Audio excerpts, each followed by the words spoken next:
Hello, warriors. Welcome to the You Movement. I am B. And right about now, Pluto is making its way into Aquarius. Yes!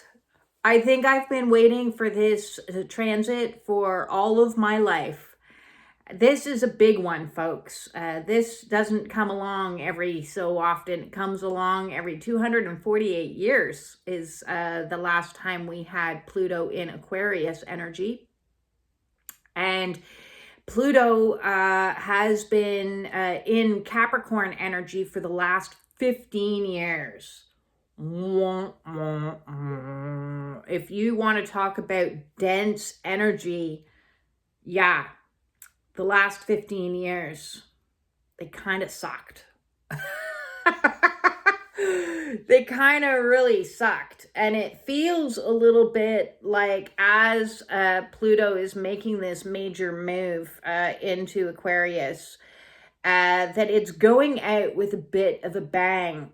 You know how at New Year's when they have like the year of the review, it's been the last couple of days, the last 15 years in review emotionally. And I felt utterly like shit, tired, exhausted, depressed, just heart chakra activations, like the clenching heart pains that come with a heart chakra activation, just feeling downright miserable. And as I said, it's kind of like Pluto is going out with a little bit of a bang. And like, remember this? Yeah, I remember it well. And then remember this? Yeah, I remember it well. So it was strange for me today because a large point of the day I was feeling just downright miserable. And I referred back after a good bit of meditation and prayer this morning and said, what can I do to help this situation? Yes, I have to be in it. Yes, I'm surrendering to it. And I was reminded of my ABLE program. I haven't been upkeeping on that, the exercise portion of it anyways, or a lot of it, because I broke my toe and the last month has been just basically just a write-off of surviving out the void. And so today I pulled myself up by my bootstraps and says, get out for a walk. We got to do the ABLE today. ABLE, if you don't know, check out the ABLE playlist. But in short, it's achieve one thing a day. It's do something that's going to help raise your vibrational frequency towards bliss. Love the fuck out of yourself and exercise. So I went out and I did some aligned walking. I sat by a tree. I came home. I did some art for my for my bliss. I did some stuff around the house to achieve. So I accomplished all of my ABLE, but it really didn't lift me out of the funk. And for the first time in 18 months, I was having major cravings. So I used to smoke cannabis. I've quit a lot of things. Cannabis was the last of my vices. I had long quit alcohol long ago. Well, not that long ago. Let's see, three-ish years ago. And then I quit tobacco, and then I quit caffeine, and then I quit pharmaceuticals, and then I quit microdosing, and then I quit everything except pot. And I finally quit pot when I went into a spiritual crisis, and it was not helping me. I have mentioned, and I'm just going to just throw out another mention, that from my own personal experience on my spiritual awakening that has been fraught with difficulties, I do not recommend to anyone to be doing sacred medicines if you're having a kundalini. If you're having your own slow spiritual awakening, do whatever you want. Well, ultimately, at the end of the day, you can always do whatever you want. You are your own guru, and that's what I've always promoted. But I do want to shout out, in case I haven't said it enough, because a lot of people have, the question seems to be coming up lately, is that no, I do not agree with using any substances whatsoever whilst on a Kundalini. It is going to open yourself to a world of hurt that you just don't want. So today, for me to be craving, that I was like so agitated and so cranky and moody and feeling miserable. And I was like, oh man, I would love to have a joint. And instead I did art. And now I'm drinking some herbal tea. But it seemed strange to me to have a craving after all this time. I haven't had a craving in a really, really long time. And I can only assume it's because I was in certain emotions that were, not great feeling emotions, that my regular go-to of how can I shift out of this emotion what came to mind immediately, and then I couldn't shake it. So it does feel here. Sorry.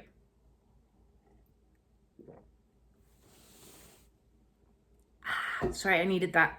It does feel like as Pluto is transitioning, it's like doing a remember when kind of flashbacks and so I'm hoping that when I wake tomorrow that the energy will be a little bit more active, a little bit more light, a little bit more vibrant as we move into Aquarian energy and a real revolutionary kind of energy that's coming with this. I've been waiting this, as I said, for a very long time, counting down. I'm not an astrologer, but certain transits mean a lot to me. And so we can already feel a little bit of bubbling, when you're boiling a pot of water and there's that pre-boil when just like it's a soft little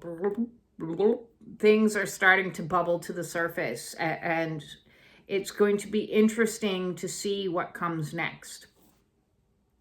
I have no idea what's coming next in my own life. It's been a long and arduous path getting to me this far, and getting me this far has been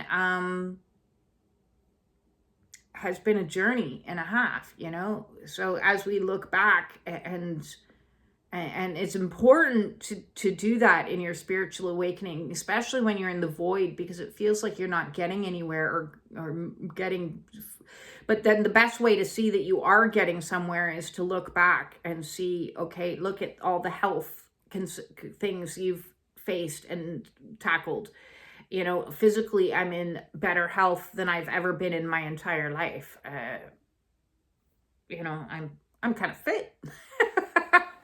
Kind of fit now, which is nice. And I'm definitely more sober than I've ever been in my life. And it makes me feel good to know that I can get through a shitty day and not succumb to the craving.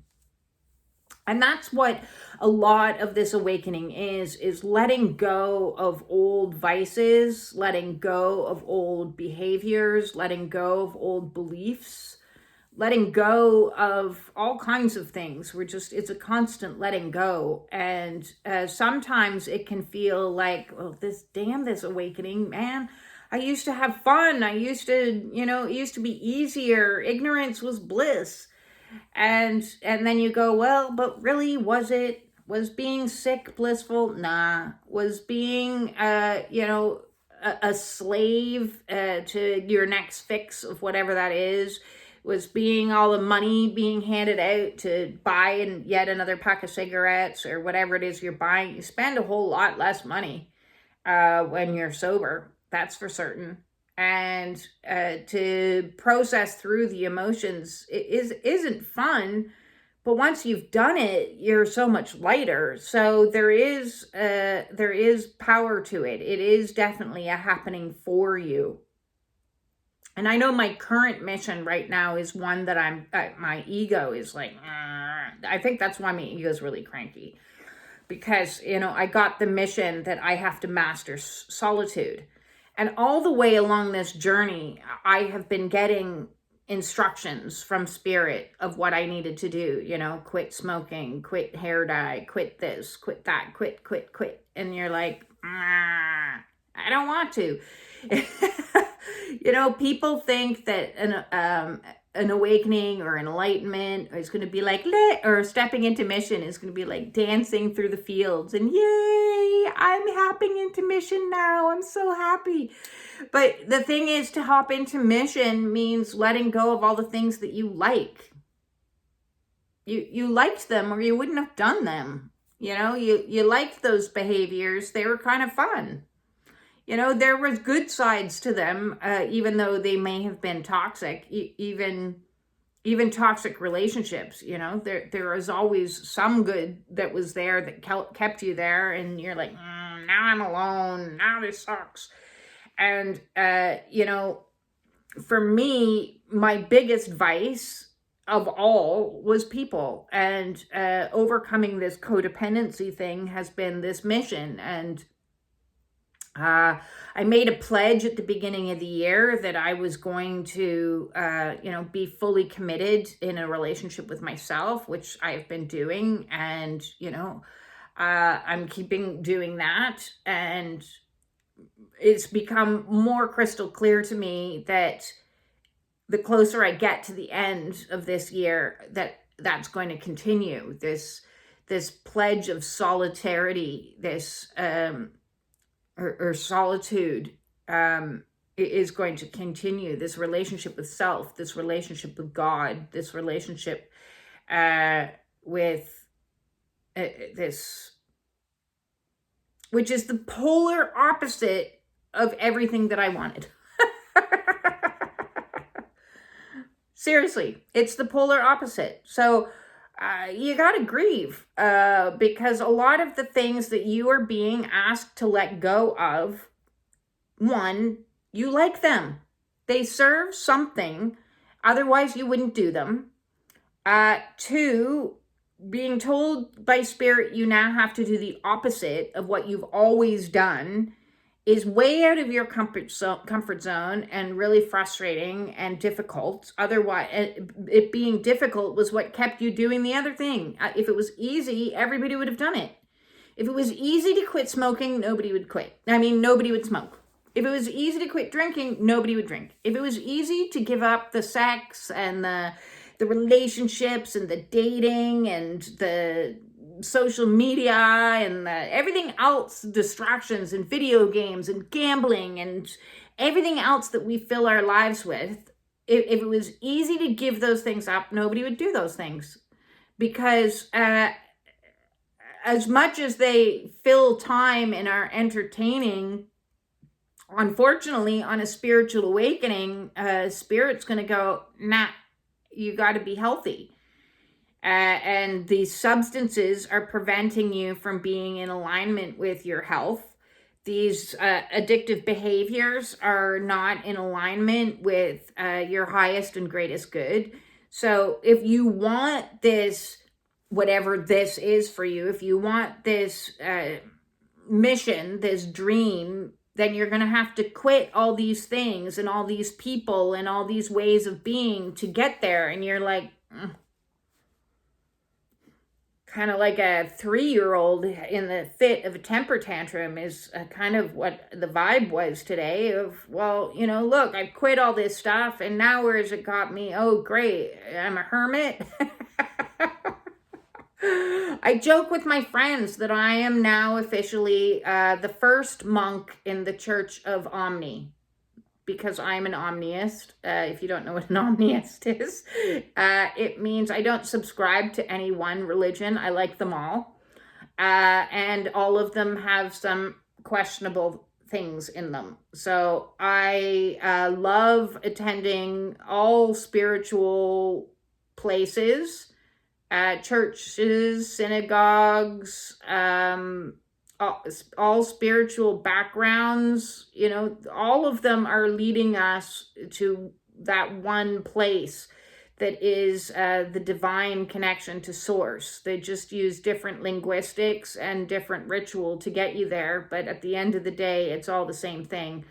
So that's why I define myself as an omniist. And so I am now officially the first monk of Omni. If you can't laugh at yourself as you're going through spiritual awakening, then who can you laugh at? You got to start to see the folly and the humor in some of it, because it's like going through the eye of a needle and you're one person on one side, and when you get out the other side of that you're completely the polar opposite. The polar opposite. I went from being somebody who loves substances to somebody who is like stone cold sober. Like, that's like a dramatic difference. I went from somebody, dressing a certain part and trying to look a certain part to, living in Vans t-shirts and leggings. I went from somebody who constantly had my hair dyed, bleached. Like, from the time I was 18, I hadn't seen my natural hair color, to somebody who wears nothing and no, hair stuff, a little bit of spritz in the front to give me a bit of lift, and that's about it.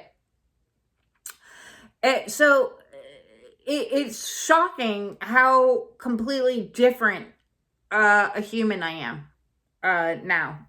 In every way, shape, or form. And so, yes, my present mission, the missions continue. It started with the Unfuckening movement to unfuck my body and become disciplined over my body and what I put in it and what I do with it. And I successfully mastered that mission.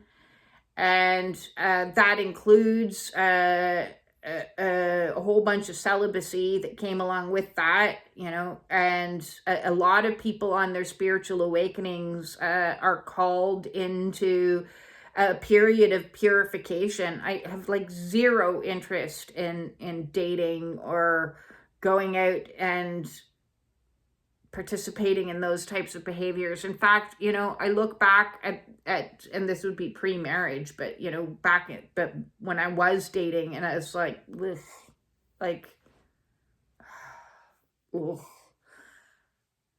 I know you're not supposed to have regrets per se, and I suppose one can look at it that, okay, in my first half of my life, I lived it to the fullest, doing all the wrong things, and now I'm living life to the fullest, doing all the right things, and not in a bazillion years would I have anticipated this is where I would be.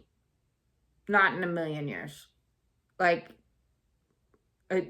devoted to God and to health and wellness, and no, in front of a camera, sharing my story. No, none of this I could have foreseen.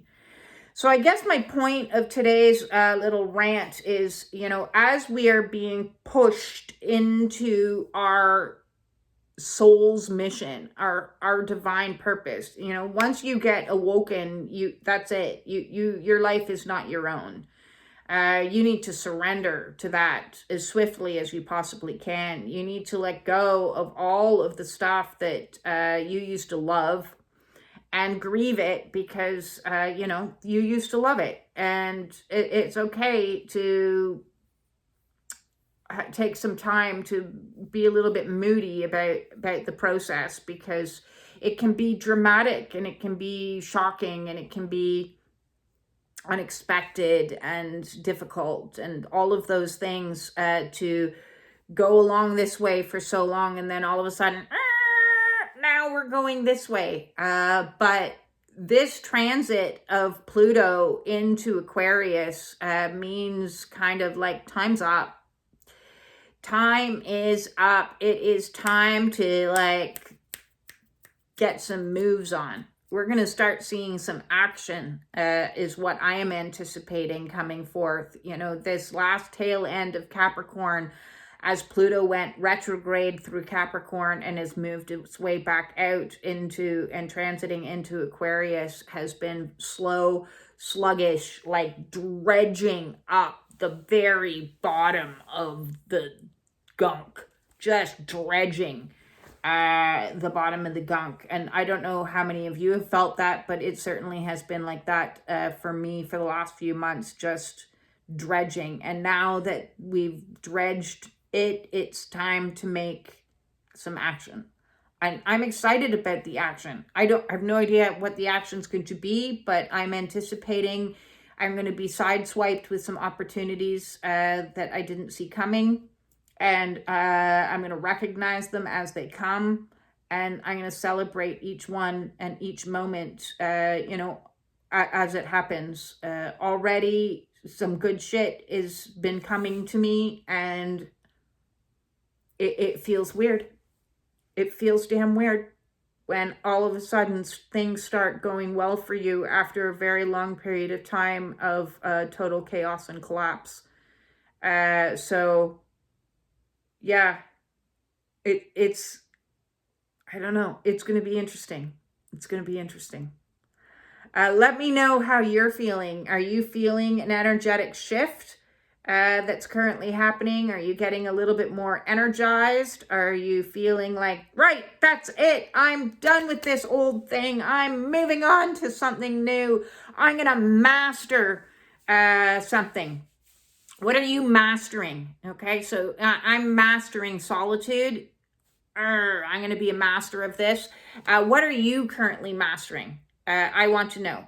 And if you need help mastering any of those things that I've already mastered, like letting go of all of those substances, or letting go of toxic relationships and escaping from narcissistic abuse and recovering from narcissistic abuse, and that was a tough one.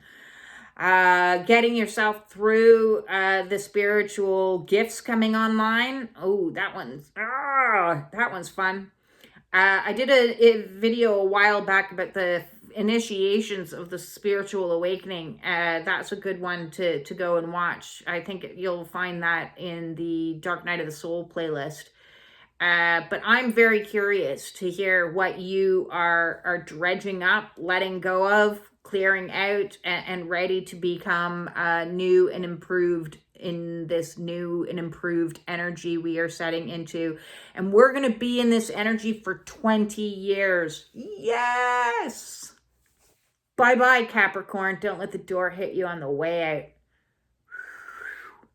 Glad to be done with that. Thank you for all of the likes, the shares, the subscriptions, and most of all, thank you for your comments. I really greatly appreciate it. And the shares that I've been getting lately, that's really super cool too. If you want to book with me, the way to do that will be in the description below. If you want to join the Warrior Support Group, the way to do that is going to be in the description below. And with that all said, peace out.